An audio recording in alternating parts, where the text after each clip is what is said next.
제가 TV 홈쇼핑을 보다가 그만 이 지름신이 강림해서 하나 구입을 했습니다. 그동안 제가 저런 거 하나 있으면 좋겠다 싶었는데 이 오리털 이불을 팔더만요.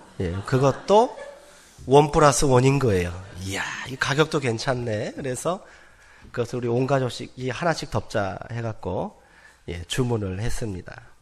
일주일 내내 기다렸는데 안 오네. 어제 그게 왔어요. 개봉을 하고 그걸 토닥이면서 이렇게 폈더니 우리 막내가 묻는 거야. 이 이불 좋은 거냐고. 엄청 좋은 거라고. 이 안에 오리털이 들었다고. 그랬더니 얘가 얼굴색이 다 변하는 거예요. 그랬더니 아빠 그러면 오리 몇 마리 죽어야 돼? 제가 순간 당황했어요. 근데 조금 있다가 이놈이 뭐라고 한지 아세요? 아빠 그래도 오리고기는 맛있어. 너무도 사랑스러웠습니다. 네. 그래요. 우리 안에 이렇게 사랑이 항상 가득하고 또 고백되고 경험되었으면 참 좋겠습니다. 오늘은 사랑, 이 사랑일 한 이유가 뭐겠어요? 사랑으로 주제로 계속해서 몇 주간 우리 말씀 전하려는 거예요. 사랑일, 세상에서 가장 위대한 것이라는 제목으로 하나님의 말씀 함께 나눌게요. 세상 모두 사랑 없어 냉랭함을 아느냐 곳곳마다 사랑 없어 탄식 소리 뿐일세 사랑 얻기 위하여 저들 오래 참았네. 찬송가 503장 가사지요. 오늘날 우리의 모습을 너무도 잘 표현한 가사가 아닌가 싶습니다. 하루가 멀다 하고 터져나오는 뉴스 기사는 할 말을 잃게 만듭니다.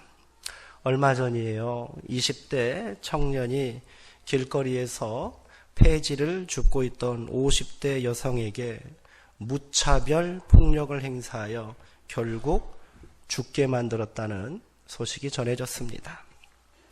또 어떤 40대 남성은 이혼한 아내의 차에 위치 추적 장치를 몰래 설치하고요. 그를 결국 무참하게 살해했다는 소식이 전해졌습니다. 두 딸이요. 청와대 국민청원 게시판에 오직 가면 우리 아버지를 사형시켜 주십시오. 이렇게 글을 올렸다지요. 아버지의 폭력에 견디다 못해 도망다니던 세 모녀에게 찾아온 비극입니다.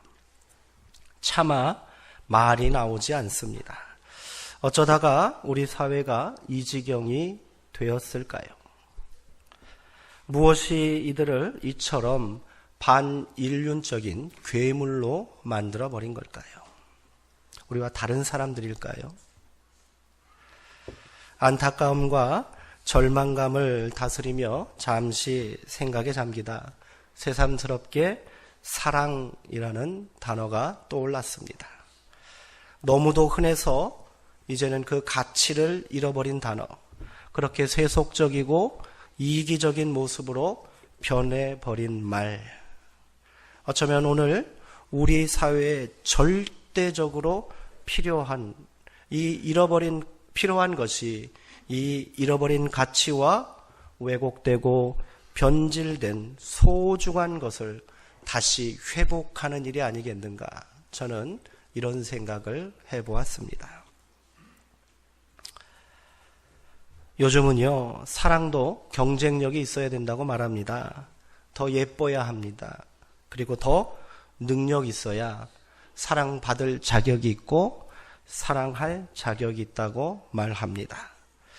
그렇게 사랑은 우리 가운데서 점점점 더 멀어져만 가고 있는 것 같아 서로를 불안하게 만들고 있습니다. 사람들은 고민합니다. 나는 사랑받고 있는가? 또 나는 사랑받을 자격이 있는가? 이런 고민을 시작한다면 그것은 더 이상 사랑이라 할 수 없겠지요. 이런 사랑은 필경 집착이 되고요. 폭력이 되고 맙니다. 경쟁하고 다투게 됩니다. 비교하게 됩니다. 우리는 얼마나 많은 경우 사랑이라는 이름으로 스스로를 정당화하며 폭력을 행하고 또 이를 용인하고 있습니까? 단지 사람을 가격하는 것만 폭력이 아니에요. 우리의 입으로, 우리의 마음으로 얼마나 많은 폭력을 자행하고 있습니까? 내가 너를 사랑하니까 이러는 거라고 우리는 너무도 쉽게 내 자신을 합리화합니다. 왜 내 사랑을 몰라주냐고 분노합니다. 그렇게 우리 아이들은 깊은 상처를 가슴에 새기고 세상과 마주합니다. 왜 나를 사랑하지 못하고 이해해주지 못하냐고 타인을 향해 분노를 키우고 살고 있습니다. 오늘 우리가 다시 사랑에 대하여 이야기해야 하는 이유가 저는 여기에 있다고 생각합니다. 우리가 잃어버린 소중한 가치를 다시 찾고 회복시켜야 합니다. 그렇게 내 자신을 사랑하고 또 타인을 사랑하는 방법을 우리는 다시 배워야 합니다. 이런 고민 중에 저는 한 권의 책을 만났습니다. 영국의 복음주의자이며 종교 사상가입니다. 또 자연과학자이기도 합니다. 헨리 드러몬드 교수의 사랑, 세상에서 가장 위대한이라는 책입니다. 오늘 저의 설교 제목이기도 합니다. 저는 앞으로 몇 주간 이 드러몬드 교수의 글을 설교를 통해 함께 나누려고 합니다. 이를 통해 내 자신의 모습을 반성하고요. 또 회개하고 우리 안에 잃어버린 사랑을 회복하게 되기를 소망합니다. 예나 지금이나 사람이면 누구나 자신에게 묻는 최대의 질문 하나가 있습니다. 최고의 선과 최고의 가치는 무엇인가 하는 거예요. 우리 앞에는 단 한 번뿐인 삶이 놓여 있습니다. 그 삶 속에서 가장 고귀한 욕망의 대상, 탐내고도 남을 만한 최고의 가치와 선은 도대체 무엇이겠습니까? 신앙인들은 이 가장 위대한 것을 믿음이라고 말할 것입니다. 그 위대한 단어가 수세기 동안 교회에서 가장 으뜸되는 자리를 차지해 왔으니 믿음이 세상에서 가장 위대한 줄로 여길 만도 합니다. 그러나 우리는 믿음의 진정한 가치와 본질을 잃어버린 채 공허하게 믿음이 무엇인지도 모르고 생활하고 있지는 않나 반성해 봐야 할 것입니다. 오늘 읽은 고린도전서 13장을 통해 우리는 기독교의 가장 중요한 뿌리와 근본 정신이 무엇인지를 발견하게 됩니다. 바울은 우리에게 담대하게 우리에게 이를 고백하고 있습니다. 그 중에 제일은 사랑이라. 아멘. 이는 바울이 무심코 내뱉은 말이 아닙니다. 고린도전서 13장은 바울이 고린도 교회에 보낸 편지의 가장 중심 내용이고 핵심 교훈입니다. 고린도 교회는 서로 패거리를 나누어 분쟁하고 다투고 있었습니다. 믿음은 실종된 상태였습니다. 이 분쟁은 고린도 교회의 설립자라 할 수 있는 바울을 공격하고 서로가 서로를 증오하고 배척하는 모습으로 발전했습니다. 멀리서 이 소식을 전해들은 바울은 펜을 꺼내들 수밖에 없었어요. 당장 고린도 교회로 달려가고 싶으나 그리할 수 없기에 바울은 절박한 심정을 담아 그대로 편지에 써서 보낸 것이지요. 바울은 고린도 교회의 분쟁과 갈등을 해결할 방법으로 예수 그리스도와 십자가를 다시 이야기합니다. 나는 너희에게 예수 그리스도와 그가 십자가에 못 박혀 막힌 것 외에는 달리 할 말이 없다. 이리 말합니다. 바울은 사랑하는 고린도 교회를 향하여 호소하고 있습니다. 다시 예수 그리스도와 십자가로 돌아가십시오. 그리고 그 실천 방법으로 지금 사랑을 전하고 있는 것입니다. 그가 전하는 사랑의 메시지가 얼마나 강력하고 진실한지를 우리는 깨달아야 합니다. 바울은 사랑에 대하여 이야기하기 전에 너희가 산을 옮길 만한 모든 믿음이 있을지라도 사랑이 없으면 아무 소용이 없다. 아주 단호하게 말합니다. 바울은 새로운 주장을 펼치는 것이 아닙니다. 바울은 자신이 말하고 전한 믿음의 본질과 핵심이 무엇인지를 지금 분명히 전한 거예요. 그는 일부러 세 단어를 대조시키고 있습니다.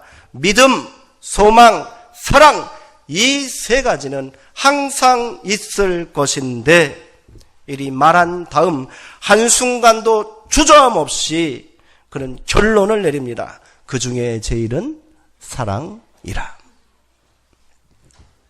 바울만 이렇게 말한 게 아닙니다. 베드로는요, 무엇보다도 뜨겁게 서로 사랑하라 이렇게 말했습니다. 베드로는 사랑에 대하여 무엇보다도 다른 거 다 제쳐놓고 무엇보다도 우선순위를 두라고 말합니다. 요한은 한술 더 뜹니다. 하나님은 사랑이시라 이렇게까지 말했습니다. 또한 바울은 로마서에서 사랑은 율법의 완성이니라 이렇게까지 담대하게 말합니다. 바울이 무슨 뜻으로 그렇게 말했을까요?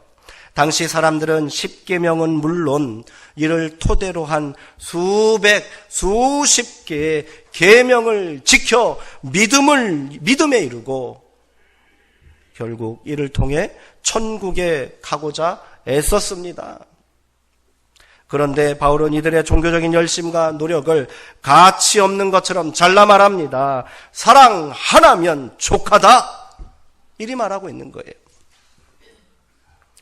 이는 바울의 주장만이 아닙니다. 예수님께서도 그렇게 말씀하셨어요. 첫째 되는 계명은 이것이니 내 마음을 다하고 목숨을 다하고 뜻을 다하여 주 너희 하나님을 사랑하라. 둘째도 그와 같으니 내 이웃을 내 자신과 같이 사랑하라.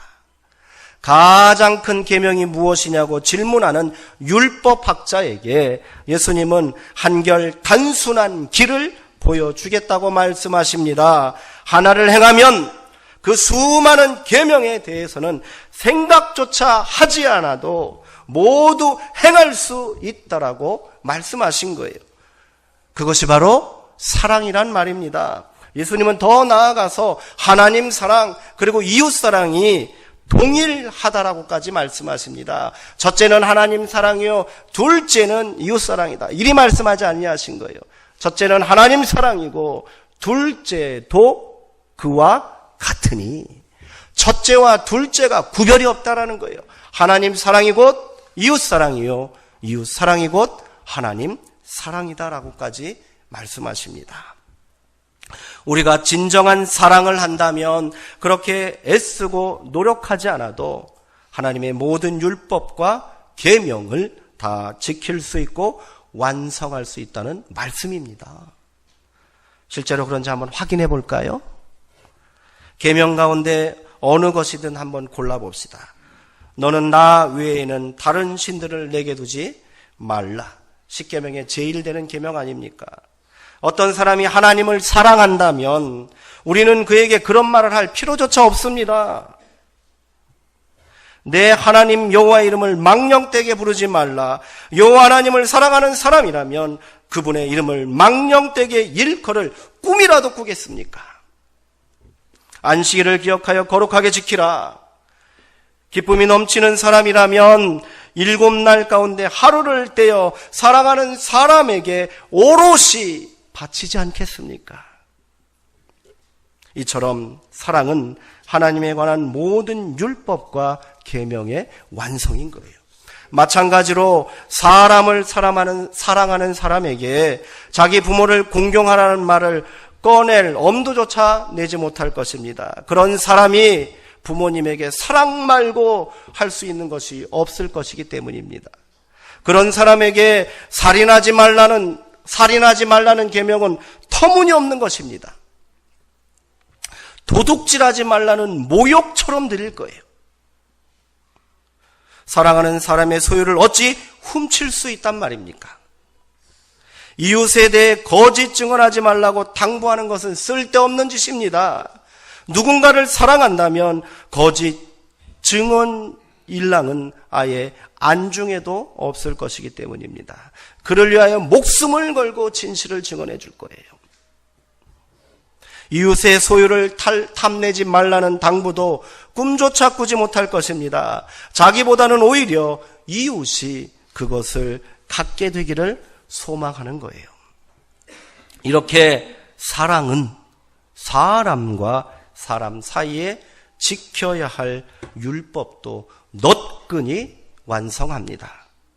사랑은 모든 법을 완성하는 법이며 옛 계명 모두를 지키는 새 계명이 됩니다. 또한 그리스도인의 삶에 내재되어 있는 그리스도의 비밀이며 믿음의 본질이요 또 핵심 가치가 되는 줄 기억하시기 바랍니다. 예수님께서는 십자가 죽음을 앞두고 제자들과 마지막 밤을 보내는 식사를 물리치시고 겉옷을 벗어 던지셨습니다. 수건을 허리춤에 두르시고요. 제자들의 발을 씻겨주셨습니다. 자신을 배반하고 이미 예수를 팔아 넘기기로 마음먹은 배신자 가룟 유다의 발도 예수님은 외면하지 않으셨어요. 그렇게 당황하는 제자들을 향하여 예수님은 새 계명을 너희에게 주노니 서로 사랑하라 명령하십니다. 사랑하라면 족하다는 말씀이십니다. 사랑하면 모든 것이 이해되고 용납되고 제자리로 돌아올 것이라는 말씀입니다. 그리고 내가 너희를 사랑한 것 같이 너희도 서로 사랑하라 당부하셨습니다. 그 어느 때보다 믿음을 강조해야 할 자리입니다. 절망하지 말고 소망 품고 세상을 살아가라고 격려해야 할 자리입니다. 그런데 예수님은 죽음을 앞두고 제자들과의 마지막 자리에서 사랑을 말씀하셨습니다. 그리고 이 위대한 사랑의 능력과 역사를 죽음으로 우리에게 증언해 주셨습니다. 오늘 우리가 다시 그 사랑에 집중해야 할 이유입니다. 산을 옮길 만한 모든 믿음이 있을지라도 사랑이 없으면 아무 소용이 없습니다. 부족함 없는 재물이 있을지라도 문제를 해결할 탁월한 능력이 있을지라도 어떤 어려움도 이겨낼 담대한 용기가 있을지라도 미래를 준비할 비범한 지혜가 있을지라도 사랑이 없으면 아무 소용이 없습니다. 그런데 무엇이 진정한 사랑인지, 어떻게 해야 내 안에 사랑이 회복될 수 있을지 궁금하지 않으십니까? 사랑을 느끼고 사랑하기 위해서 먼저 우리는 사랑받아야만 합니다. 뭐 해야 한다고요? 사랑받아야 해요. 계산적인 사랑이 아니고요.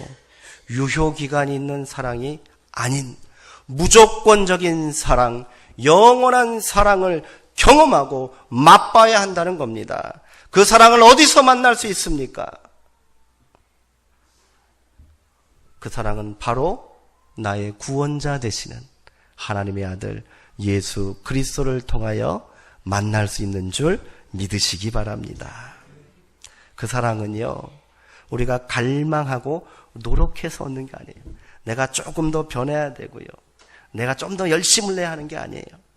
우리가 충분한 자격이 있고 능력을 갖출 수 있어야만 받는 것도 아니란 말이에요.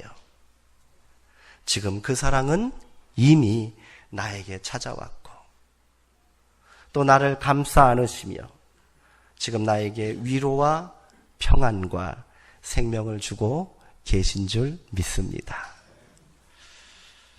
우리는 그 사랑을 깨닫고 그 사랑을 고백하기만 하면 됩니다. 그렇게 우리는 세상 어느 곳에서도 그 누구에게서도 찾을 수 없는 참 사랑을 받고 있고요. 또 받을 수 있다는 겁니다. 그리고 그 사랑으로 타인을 감싸 안으며 세상을 변화시킬 수 있는 거예요. 지금 그 사랑을 만나시고 고백하시기를 소망합니다. 당신은 사랑받고 있습니다. 옆에 계신 분들에게 한번 고백해 보세요. 당신은 사랑받고 있습니다. 자기의 모든 것을 다 포기하고 목숨까지도 버리시고 예수님은 바로 당신을 사랑하기로 선택하셨습니다. 바로 당신을 사랑하시기로 작정하셨단 말입니다. 무엇이 더 필요하세요? 당신은 사랑받기 위해 태어난 사람입니다. 이 시간 가슴에 손을 얹고 조용히 이렇게 한번 고백해 봅시다. 눈을 감아도 좋고요, 떠도 좋습니다. 가슴에 손을 다 올려보세요. 한번 올려보시죠. 두 분이 아직 안 올리고 계신데 자, 올려보시고 이렇게 저를 따라 고백해 보세요. 예수님의 사랑이 내 안에 있습니다. 예수님의 사랑이 내 안에 있습니다. 아멘. 이것은 아주 훌륭한 기도입니다. 이것은요, 아주 훌륭한 기도문이고 오래된 기도문이에요. 예수님의 사랑이 내 안에 있습니다. 어떻게 기도할지 몰라 당황하십니까? 삶의 위기와 두려움과 분노와 좌절과 슬픔 앞에 무엇이라 기도할지 몰라 너무도 힘드십니까? 이렇게 기도하십시오. 예수님의 사랑이 내 안에 있습니다. 순간순간 저 밑바닥에서 불같은 분노가 치밀어 오를 때면 잠시 호흡을 가다듬으시고 예수님의 사랑이 내 안에 있습니다. 인생의 한계와 절벽 끝에 가운데 두려워하고 있을 때 잠시 멈추시고 그 자리에 무릎을 꿇고 예수님의 사랑이 내 안에 있습니다. 도무지 기도가 나오지 않아 무엇으로 고백해야 될지 탄식만 나오고 절망만 나올 때 조용히 눈을 감으시고 예수님의 사랑이 내 안에 있습니다. 계속 반복하십시오. 계속 고백하십시오. 이것은 아주 훌륭한 기도문입니다. 이 기도가 우리의 삶을 변화시킬 거예요. 그리고 우리의 삶을 정돈시키고 사랑의 위대한 능력을 확신하고 고백하는 마음의 선언이 될 줄 믿습니다. 그렇게 우리 그 사랑 안에서 예수님의 심장을 가지고 세상을 섬기고 위로하고 치유하는 사랑받는 주님의 자녀 되기를 이 시간 주님의 이름으로 축복합니다. 기도하겠습니다.